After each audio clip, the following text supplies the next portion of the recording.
তো good evening সকলকে। তো এখন ঘড়ির কাঁটায় মোটামুটি 5:30, 5:35 বাজে। তো এই সন্ধেবেলা কোথায় যাচ্ছি? আমি যাচ্ছি হচ্ছে ভিক্টোরিয়া। তোমরা ঠিকই শুনছো, আমি যাচ্ছি এখন ভিক্টোরিয়া। তো সন্ধেবেলা কেন ভিক্টোরিয়া, কি দেখতে যাচ্ছি না যাচ্ছি? সন্ধেবেলা তো কেউ ভিক্টোরিয়া যায় না। তো চলো দেখাচ্ছি তোমাদের সন্ধেবেলা কি ভিক্টোরিয়া। এখন আমি বেলেপোলে আছি, বেলেপোল থেকে বাসে করে ভিক্টোরিয়া যাই, তারপর ওখানে গিয়ে তোমাদের বলবো যে আমি কেন ভিক্টোরিয়া এসেছি। তো welcome our channel blog with Subarnajit. তো আমি সুবর্ণজিৎ এসে গেছি এক নতুন ব্লগ ভিডিও নিয়ে। তো চলো ভিডিওটা শুরু করা যাক। আর ব্লগটা কেমন লাগলো অবশ্যই কিন্তু জানিও। আর যারা ইউটিউব থেকে দেখছো তারা সাবস্ক্রাইব বাটনটা ক্লিক করে অল বাটনটা ক্লিক করে দিও। আর যারা ফেসবুক থেকে দেখছো তারা কিন্তু অবশ্যই ফলো বাটনটা ক্লিক করে দিও, যাতে নতুন কোনো ভিডিও চালিয়ে তোমাদের কাছে সর্বপ্রথম তোমাদের কাছে গিয়ে পৌঁছয়। তো চলো ভিডিওটা শুরু করা যাক, ওখানে গিয়ে দেখা হচ্ছে।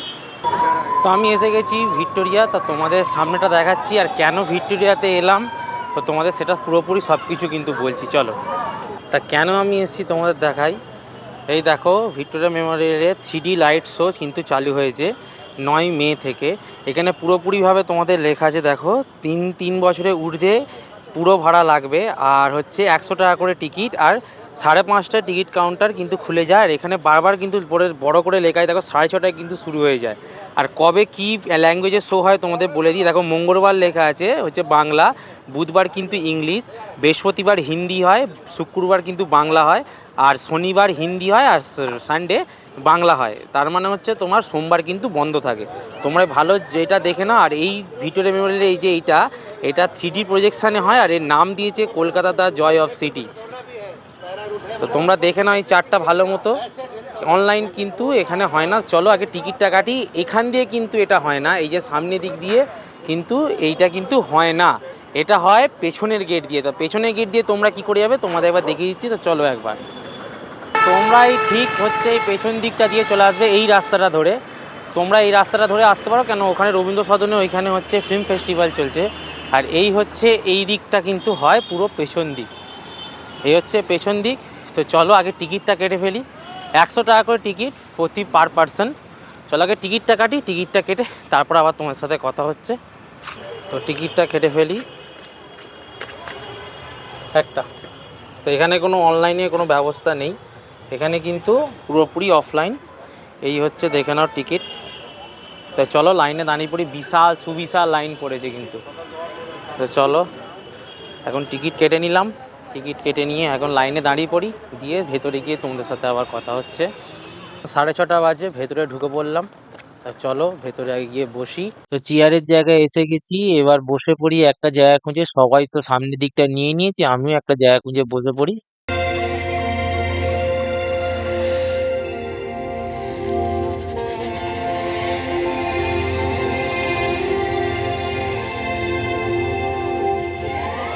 আগে খেতে পোস্ত, এখন খাচ্ছ পাস্তা। আগে চড়তে হাতি, এখন ফ্লাইওভারের রাস্তা।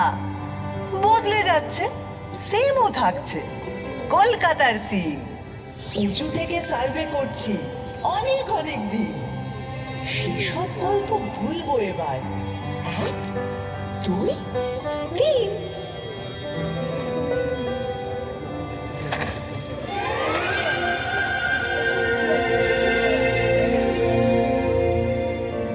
আমায় নিয়ে পট এঁকেছে, এখন হচ্ছে মিন।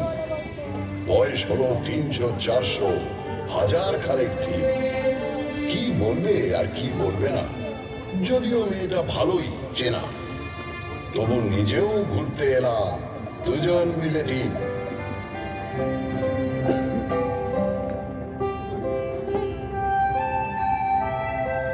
আপনারা এখন যেখানে বসে আছেন, এক সময় সেখানে এ ঘোরাফেরা করতো।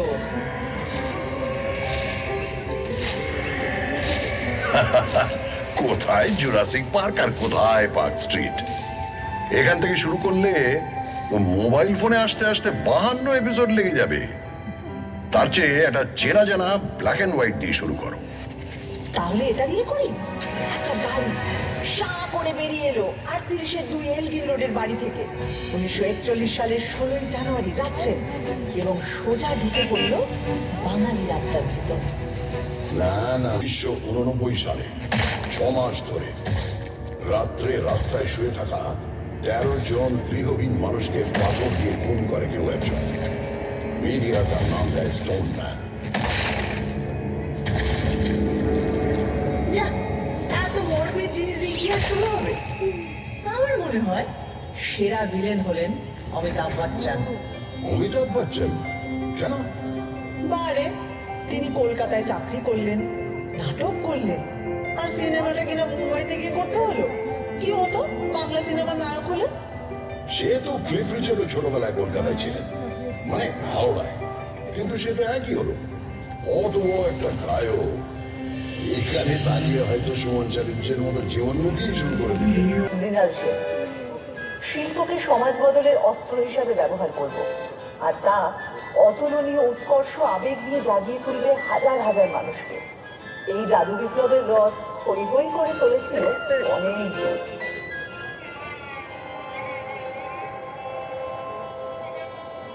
43-এর দুর্ভিক্ষে প্রায় 170 বছর আগে, তখনও তুমি জন্মাওনি। যখন 76-এর মন্বন্তর এসেছিল, সেও তো মানুষেরই তৈরি দুর্ভিক্ষ, ব্রিটিশদের তৈরি দুর্ভিক্ষ। তারা মানুষকে হিংস্রভাবে নিংড়ে খাজনা দিচ্ছিল, ধান জমিতে আফিম আর নীল চাষ করছিল। তখনও পড়ে পড়ে আমার বুকে মরেছে লাখ লাখ অসহায় মানুষ। কি করব? চুপচাপ চেয়ে থেকেছি। তখন যদি একটা আই পিটিয়ে থাকতো। তো নোবেল কমিটি বলল রবীন্দ্রনাথ ঠাকুরকে প্রাইজ দেওয়া হচ্ছে because of his profoundly sensitive, fresh and beautiful verse. প্রথম ভারতীয় নোবেল পেলেন। সত্যি ভাবা যায় না, বলো? একটা শহর থেকে 6 জন নোবেল লরিয়েট, এবং 5টা আলাদা ক্ষেত্রে কাজের জন্য। 1902-এ পেয়েছেন রোনাল্ড রস চিকিৎসাবিদ্যার জন্য। 1930-এ ফিজিক্সে নোবেল পেলেন সিভি রমন। 1979-তে মাদার টেরেসা পেলেন নোবেল শান্তি পুরস্কার। 1998-তে পেলেন অমর্ত্য সেন ইকোনমিক্সে। আবারও 2019-এ পেলেন অভিজিৎ বিনায়ক বন্দ্যোপাধ্যায়, এবারও ইকোনমিক্সে। কি হতো না? দুর্গা পুজোটাই হতো না? ওমা, কেন? আরে শোভাবাজারের বাবু নবকৃষ্ণদেব মাদ্রাসা তৈরির জন্য প্রচুর টাকা দিয়েছেন, রাস্তা তৈরি করে দিয়েছেন, সারা দেশ থেকে গায়ক বাজনদার এনে বিশাল সঙ্গীত সম্মেলন করেছেন। আবার পলাশির যুদ্ধের সময় তিনি সিরাজের বিরুদ্ধে চক্রান্তে শুধু সামিল ছিলেন তাই না, যুদ্ধ জয় উপলক্ষে বিরাট দুর্গাপুজো করেছিলেন। সেটাই তো দুর্গাপুজোকে একটা বড় পার্বণ হিসেবে আমাদের সমাজে প্রতিষ্ঠিত করলেন। এ তো ভারী বলবে না ব্যাপার। যে লোক বাংলাকে ইংরেজের হাতে তুলে দিল, সেই লোকই আবার দুর্গাপুজো চালু করলো। একদম। বাংলা ইংরেজদের হাতে কিন্তু যেত না যদি সিরাজউদ্দৌলা 1756 বিশাল বাহিনী নিয়ে আমায় আক্রমণ না করতেন। উনি ইস্ট ইন্ডিয়া কোম্পানির সেনাদের গুড়িয়ে না দিলে ইংরেজরা চট করে একজন নবাবের বিরুদ্ধে ওভাবে যুদ্ধে নামতো না। যুদ্ধে নামতো ঠিক, শুধু প্রপার নামগুলো বদলে যেত। ওরা দখল না নিয়ে ছাড়ার জাত নয়।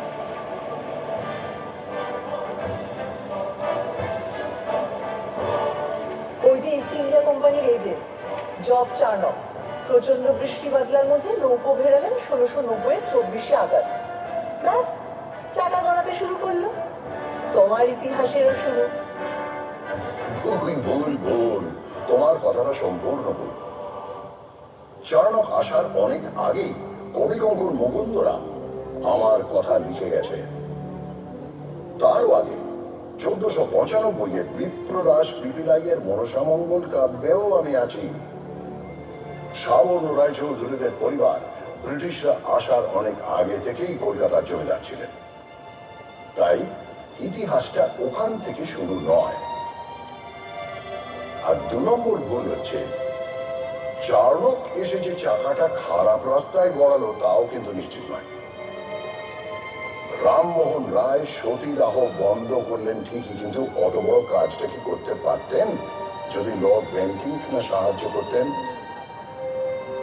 মাইকেল মধুসূদন দত্ত কি বাংলা কাব্যের বাঁক বদল ঘটাতে পারতেন যদি মিল্টনের প্রভাব না পড়তো?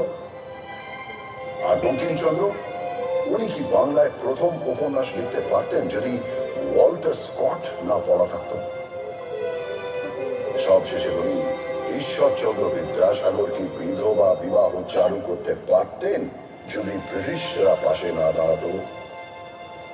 কি হবে যাবি বকছো? মনে রেখো, শহীদ ক্ষুদিরাম বসুর মরদেহ তোমার রাস্তা দিয়ে নিয়ে যাওয়ার সময় হাজার হাজার লোক ফুল ছুঁড়েছে। তোমার রাইটার্স বিল্ডিং এ অত্যাচারী ব্রিটিশকে গুলি করার পর আত্মঘাতী হয়েছেন বিনয়, বাদল, দীনেশ। আজ এরকম গোড়া ব্রাহ্মণদের ঝাঁকুনি দিয়ে সমাজটাকে শোধরানোর চেষ্টা করত।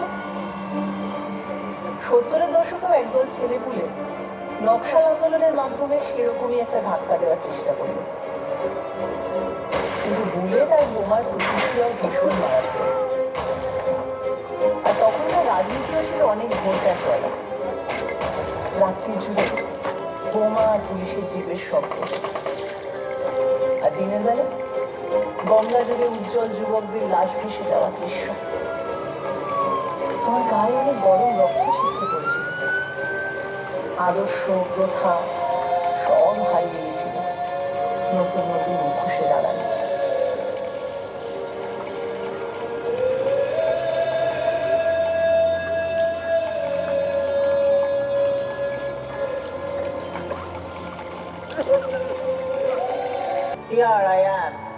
চমকে তাকিয়ে দেখলো মঞ্চে তিনি বললেন, ঠিক সময় তো এসেছি, ঘড়িটা দেখুন তো। চমকে তাকিয়ে সবাই দেখলো ঘড়ির কাঁটা পিছিয়ে গিয়েছে 10 মিনিট। সব ঠিক আছে।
তো light and 3D light and projection দেখে বেরিয়ে পড়লাম ভিক্টোরিয়া থেকে। তো এখন অ্যাপ্রক্স ওটা সত্যি কথা একদম 45 মিনিটেরই শো, 7:15-20 বাজে, তার মধ্যেই শেষ হয়ে গেল।